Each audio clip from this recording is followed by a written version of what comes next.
चारुशिलाचं आयुष्य, कारण की चारुशिलाला शेवटी आगरी समाजामध्ये सगळ्यात महत्वाचा जो फ्लेवर आहे किंवा सगळ्यात महत्वाची जी भावना आहे ना, त्यांच्याकडे जितकं आहे तितकं दाखवण्याची सवय.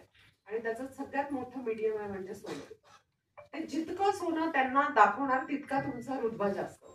पण जर चारुशिलाला पर्सनली विचाराल ना, तर ती रिव्हेंज मध्ये इतकी अडकली आहे की तिला तो शो ऑफ, तिला ती ऍक्च्युली तिच्या सगळ्या त्या मानसिक त्रासामध्ये अडकलेली आहे. आणि तुम्ही जर फिल्म बघाल ना, तर माझ्यासाठी तो एक टास्क होता की त्या एवढ्या सगळ्यांना लक्ष मी माझ्या पात्रांवर कसं, कारण की लोक ते दागिने बघण्यामध्ये, ते सगळं बघण्यामध्ये त्याच्यामध्ये खूप वेळ जाणार आहे.